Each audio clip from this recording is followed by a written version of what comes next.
Mga kabayan, halos magwala sa galit itong si Pampanga Vice Governor Lilia Pineda nang isa-isang pinagsisermonan ang mga opisyal ng PAGCOR, pati si Porac Pampanga Mayor Jing Capil, mga engineer at opisyal ng munisipyo na nagbigay ng permit para maipatayo ang controversial na Pogo Hub dyan sa Porac, Pampanga.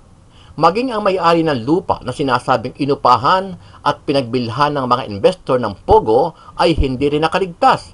Ayon kay Vice Governor Pineda, kailangan niyang makausap mismo yung mga may-ari ng lupa kung saan ay tanging representative lang ang pinadala sa hearing at kulang-kulang pa ang mga dalang dokumento. Wala kaming pakialam kung may family dispute yung lupa. Ang kailangan namin ngayon, anong nakalagay sa MOA nyo o kung sale ma yan.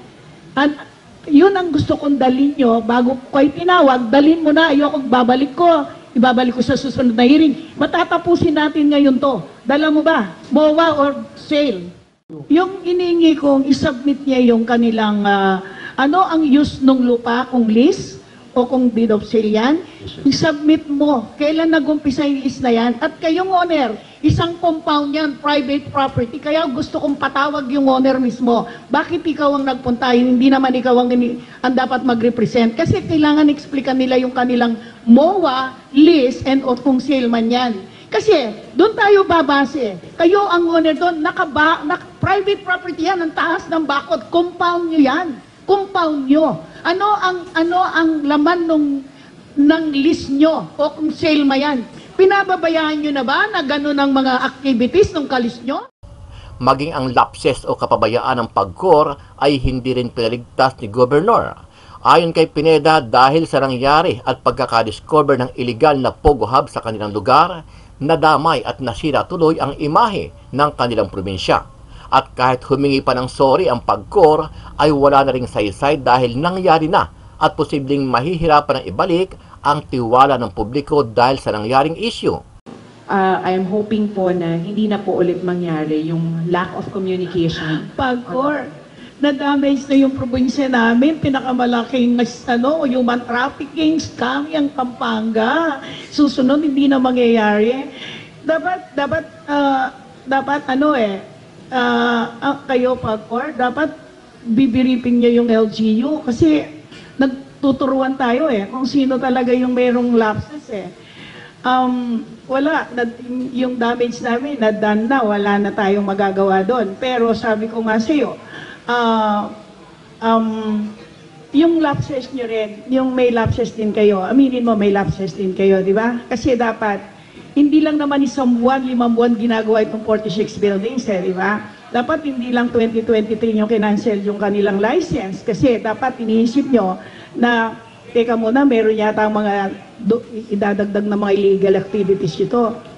Samantala, wala namang nagawa at tila natamimi lang itong si Porac Pampanga Mayor Jing Capil matapos sabunin ni Governor Pineda dahil sa tila pagiging protektor sa higanting kumpanya, kung saan sa loob lang na isang araw ay nabigyan agad ng permit ang Lucky South 99 para agad na maipatayo ito kahit hindi man lang dumaan sa masusing inspeksyon ng mga opisyal ng munisipyo. Dapat, Jing, pumunta ka sa kanila, binerify mo. Hindi yung akala ko sakop lahat. Yung pala, isang building lang pala yung may permit. Kumbaga, mayroon din kayong lapses at saka yung Vice Mayor and then Sangguniang Bayan. Kasi, the same day, inisyu nyo yung permit.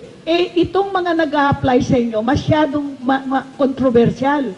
Offshore gaming, and then foreigner, tapos kailangan bina-background check nyo muna itong korporasyon na nag-apply sa inyo. At ang binigyan nyo ng business permit, 10,000 pesos a year. Tapos ang kanyang empleyado, 27 lang. At pito. Ito lang ang, dapat yon na-overlook nyo yon, Mayor. Dapat, kaya nangyari yan kasi ang nangyayari parang hindi nyo alam kung ano talaga ang policy ng PAGCOR. Ang naging lapses mo, Mayor, yung dapat masyadong malaki to, alam mo naman, Pogo Hub yan, offshore gaming, hindi mo dapat ginawa the same day, dapat sinyek mo yung korporasyon, kung bang may Pilipino, kung sino yung Chinese na yan, dapat with the picture dun sa in-apply na corporate papers niya.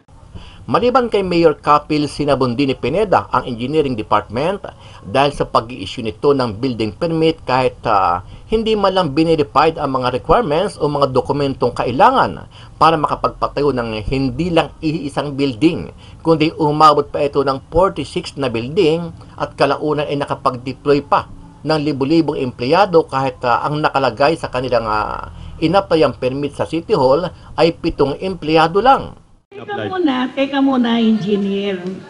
Occupancy permit, kompleto ba yung construction plan? Ini-inspection nyo ba ongoing construction? Meron ba silang requirements sa Bureau of Fire, sa electrical plan?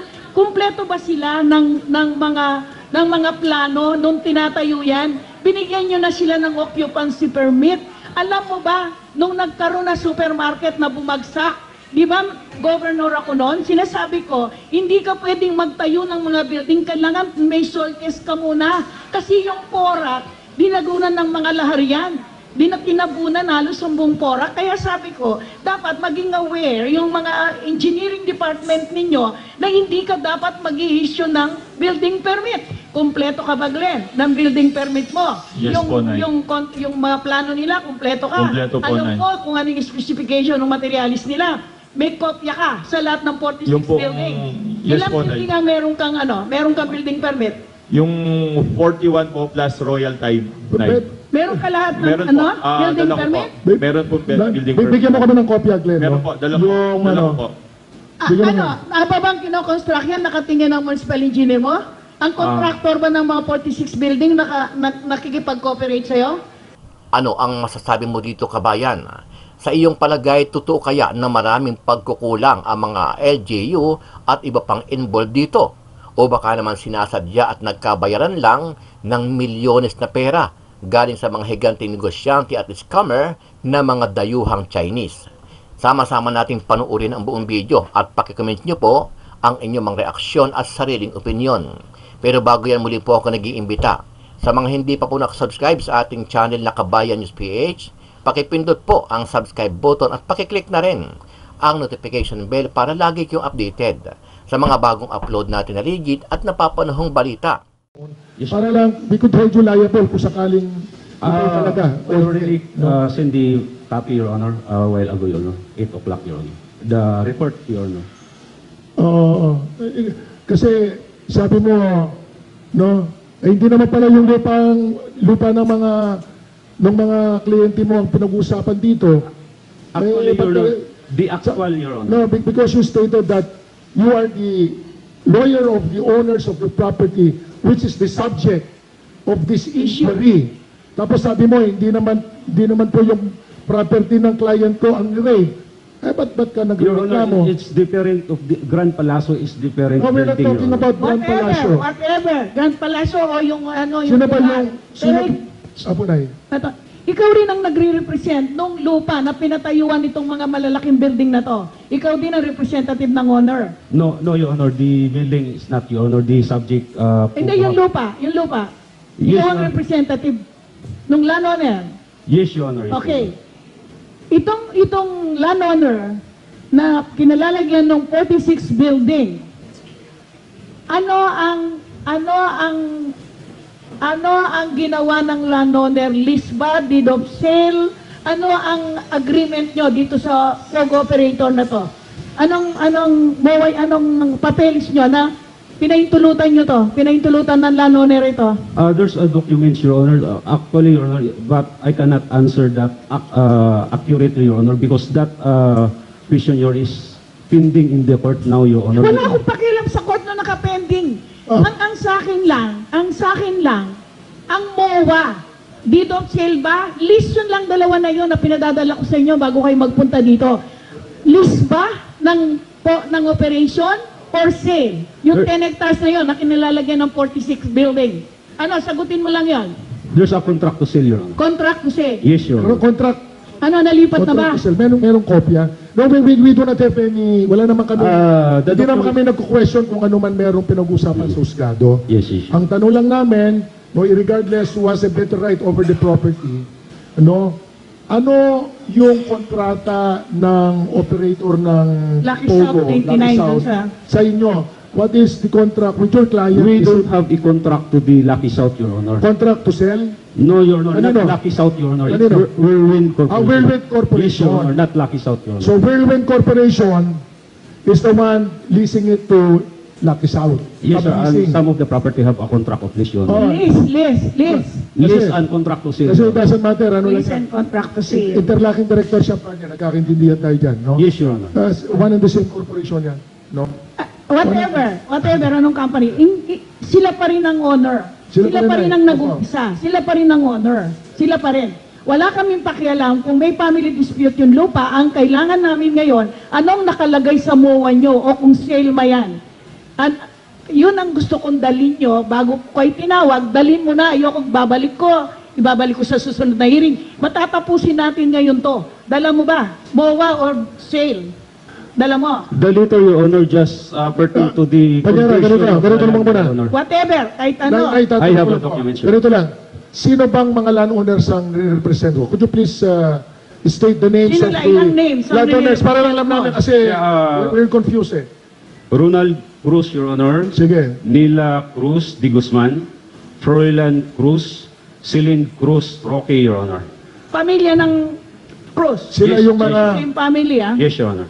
sa Pero, mga Tony, taxes. Thank you. yung iniingi kong isubmit niya yung kanilang, ano ang use ng lupa, kung lease o kung deed of sale yan, isubmit mo. Kailan nag-umpisa yung lease na yan? At kayong owner, isang compound yan, private property. Kaya gusto kong patawag yung owner mismo. Bakit ikaw ang nagpunta? Hindi naman ikaw ang dapat mag-represent. Kasi kailangan explican nila yung kanilang MOA, lease, and o kung sale man yan. Kasi doon tayo babase. Kayo ang owner doon, private property yan, ang taas ng bakod, compound nyo yan. Compound nyo. Ano ang laman ng lease nyo o kung sale ma yan? Pinababayaan nyo na ba na gano'n ang mga activities ng kalis nyo? Pinababayaan nyo na kung anong negosyo noon? Basta anong nakalagay sa MOA nyo? Your Honor, wala po kaming physical position doon sa Panyara, ganito na lang. No? Furnish us a copy kung Yes, meron. sir. Nabanggit mo kanina. Yung That's why we contract to sell. we file unlawful detainer, Your Honor. Ibigyan mo na lang kami ng Unenforceable yung contract muna. No? Okay, wala Anong ka. pinail niya? Anong pinail mo? Unlawful detainer and falsifiable entry since 2021 Against kanino? against the Whirlwind Corporation, Your Honor. Against Whirlwind Corporation. Yes, sir. Anyway, provide us. Bakit? There's a violation, Your Honor, because nag-bounce po yung cheque na binayad nila doon. Nag-bounce ang check nila. Pinenta nyo. We filed case since 2021, Your Oh, Honor. it's a, basta kami kasi, no? We can give you a copy. Who made the tax declaration in the property? Your client, I suppose. Yes, Your Honor. Sige. Sila nag-declare na, sila nag-declare. Sinagot niya rin eh. Okay, nag-bounce ang checking niya. Bakit nyo pa pinaintulutan? Dapat cancel na yung MOA niya, di ba? Or lease, or sale. Nag-bounce ang mga checking nila. Bakit hindi nyo pa sila pinaalis? Pinabayaan nyo pa silang mag-build ng ganong karaming building? We are prohibited to enter property. Bakit? Prohibited bring kayo? Kayo Yes, Your owner, Honor. mag-bounce ang mga bayad nila? Yung Yes, checking that's nila? why we filed a case, Your Honor. There's pending Ilan cases. taon na yung pinail yung kaysa kanila? Since 2021, Your Honor, nagkaroon. Since 2021, kayo pa yung may-ari, kayo pa yung nagsu dun sa kamowa nyo, dito sa POG operator? Bakit? Meron na Hindi kaming- mo silang palisin kasi kayo may-ari. Actually, Your Honor, we have a writ of execution, Your Honor, issued by the court. But the Whirlwind Corporation filed a motion to quash to the writ of execution. Ganito na lang, Panyaro. Bigyan kung okay lang sa'yo, bigyan mo kami ng kopya ng sinasabi mo mga dokumento. Yes, Your Honor. no? So anyway, Take note yun, ah. Kasi, Mayor Kapil, hindi ka naman pwedeng mag-depend sa website kasi foreigner yung aplikante mo eh, yung investor mo eh. So, Chinese yan, at saka foreigner yan, hindi ka pwedeng mag-depend sa website. At saka kailangan, go direct to the office of PAGCOR. Ano ba to? Pwede ba nyo kaming i-briefing? Ano ba itong POGO operation offshore? Dapat, Jing, pumunta ka sa kanila, binerify mo. Hindi yung akala ko sakop lahat. Yung pala, isang building lang pala yung may permit. Kumbaga, meron din kayong lapses at saka yung vice mayor and then Sangguniang Bayan. Kasi, the same day, inissue nyo yung permit. Itong mga nag-a-apply sa inyo, masyadong controversial. Offshore gaming, and then foreigner, tapos mga kailangan binackground check nyo no muna itong korporasyon na nag-apply sa inyo. At ang binigyan nyo ng business permit, 10,000 pesos a year. Tapos ang kanyang empleyado, 27 lang. At now, Pito. ito Seven lang ang seven lang. dapat yon, na-overlook nyo yon, Mayor. Dapat, kaya nangyari yan kasi ang nangyayari parang hindi nyo alam kung ano talaga ang policy ng PAGCOR. Ang naging lapses mo, Mayor, yung dapat masyadong malaki to, alam mo naman, Pogo, Hub yan, offshore gaming, hindi mo dapat ginawa the same day, dapat chinyek mo yung korporasyon, kung bang may Pilipino, kung sino yung Chinese na yan, dapat with the picture dun sa in-apply na corporate papers niya. Yun lang ang nakita kong lapses mo, Mayor. Hindi ka dapat tumingin sa website dahil iba to, offshore gaming, offshore. At saka foreigner ang nag-apply ng permit. So, yun lang ang lapses mo. So, hindi tayo pwedeng magturuan na tumingin ka sa website. Hindi ka dapat tumingin sa website. Go direct to the office of PAGCOR. Ngayon, PAGCOR, anong masasabi mo doon na sinasabi ng LGU na kayo ang may jurisdiction? Ang akala niya, yun lahat ng building na yon kasama sa permit. Anong masasabi mo sa LGU dun sa ganong alam nila? Well, it's very unfortunate po na hindi po, siguro po, ang akalangan po nila kasama po yung 46 buildings na yon. And siguro po, sa susunod po ng mga ganitong pangyayari, kami din po, ngayon po kasi nung nagkaroon na po kami ng bagong regulations and ng bagong administration na po, whenever there are canceled operators po or meron po kaming bagong nilisensyahan sa locality na ini-issuehan namin, sumusulat po kami sa local government unit na ito po yung location, ito po yung floor kung saan po kami nakapag-issue ng lisensya at kung na-cancel na po ito, effective ganito, para po matulungan din po namin yung local government po na ma-inspect din po nila or ma-check din po nila sa records nila kung talaga pong tumigil na mag-operate. So, I am hoping po na hindi na po ulit mangyari yung lack of communication. PAGCOR, na-damage na yung probinsya namin, pinakamalaking human trafficking, scam yung Pampanga. Susunod, hindi na mangyayari. Dapat kayo, PAGCOR, dapat bibiripin niyo yung LGU kasi nagtuturuan tayo kung sino talaga yung merong lapses yung damage namin, na-done na, wala na tayong magagawa doon. Pero sabi ko nga sa'yo, yung lapses nyo rin, yung may lapses din kayo, aminin mo may lapses din kayo, di ba? Kasi dapat, hindi lang naman isang buwan, 5 buwan ginagawa itong 46 buildings, di ba? Dapat hindi lang 2023 yung kinancel yung kanilang license, kasi dapat iniisip nyo na, teka muna, meron yata mga idadagdag na mga illegal activities ito. Kailangan din siguro, pero sa law enforcer, meron ka rin kayong mga intel officer na gumagawa niyan, di ba? So ngayon, aminado ka, PAGCOR, na may lapses din kayo sa LGU, na hindi nyo sila... Kasi ang nangyayari, PAGCOR, ang operator, ang corporation, ang iningi lang niya sa LGU, no objection. No objection, yun lang. Dapat, kasama doon sa papeles nyo, anong policy, ano lato, hindi yung no objection lang. Marami pang mga bagay-bagay na hindi lang yung no objection, dapat ang iniingi ng korporasyon. In addition, kasi there are certain things that we notice, kasi may mga environmental regulations na violate, May mga zoning regulations, may mga building regulations na violate kasi mga wala man lang. Yung bang Royal Thai, inisyuhan ninyo ng occupancy permit? Meron po, Your Honor. Ayun. Kasi apparently marami sa mga buildings Teka na muna, nila. ilang building ang inisyuhan mo ng occupancy permit? Yung 46? Yung Royal Thai Court po na meron pong occupancy. Then yung 28 buildings po dun sa likod ng Royal Thai, meron pong occupancy. Yung pong last 13 na late na na-apply po, yun yung wala pong in-apply. Teka muna, engineer. Occupancy permit, kompleto ba yung construction plan? Ini-inspection nyo ba ongoing construction? Meron ba silang requirements sa Bureau of Fire, sa electrical plan?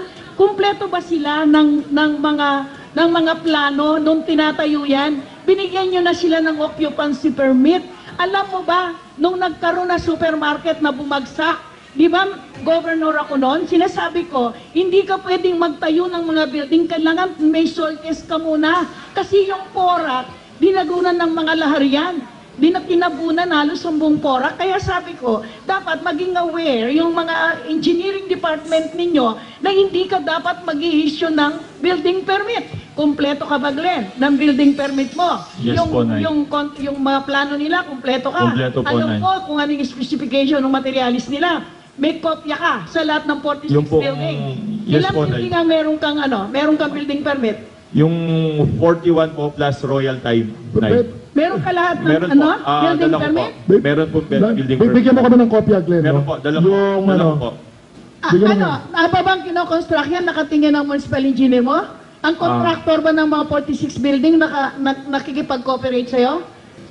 Nay, during the construction po nung second na tranche nung ano nila, pandemic po tayo doon. Ano ang sabing pandemic? Yes po, Nay. Yung ano po namin kasi, Ganito na lang, Glenn. Opo. Bigyan mo kami ng kopya nung mayroong building Hindi permit. yun. Kahit na pandemic, ibig mo sabihin, libre na silang mag-construct, either na pine o inano yung building, okay na lang yun dahil pandemic. Tapos binigyan mo ng occupancy permit. Eh kung halimbawa mag-earthquake, na-disgrasya yung building na yun, kasalanan nyo yan. Kasalanan nyo. Talking about pandemic. Nandito opo, pa yung... nag-comply naman po sila sa Glenn, nandito requirement. pa, talking about pandemic, nandito pa yung municipal health officer ninyo. Pinatawag ko eh. Nay, Isa pa, Attorney June, yung occupancy permit mo, hindi ba kayo nag-isip? Anong line of business nitong 28 building na binigyan nyo ng occupancy permit? Ilan di mo man lang tinanong? Ilan ba yung taong nilalaman nyo dito? Hindi man kayo nagtanong, sakop ba ito ng PAGCOR, itong mga building na to? Anong line of business mo para bigyan mo siya ng occupancy permit? Wala. Hindi nila sinabi kung anong line of business nila dun sa 28 building. Yung propose po nila dun sa application nila na is IT Park. sa IT Park. IT Park. Hindi yun ang kanilang, yun ba yung in-apply na business permit sa inyo? IT Park? Ay, IT Park daw, IT Park. Ano yung IT Park? Kamukha rin ba Parang yung B- Pagcor? Para mga call center na. Opo. Pagcor yung ba, yung IT Park, kamukha rin ba ng Pogo yan na pinalitan nyo dati, BPO? Hindi IT Park ha? Pero yung business na binigay nyo is IT Park license. Occupancy. Yung ano na, yung occupancy po. Mali Pero- yata, mali. Tanong ko lang, nandito yung health officer, no? Tanong ko lang kasi pandemic. Ano lang, upo ka lang.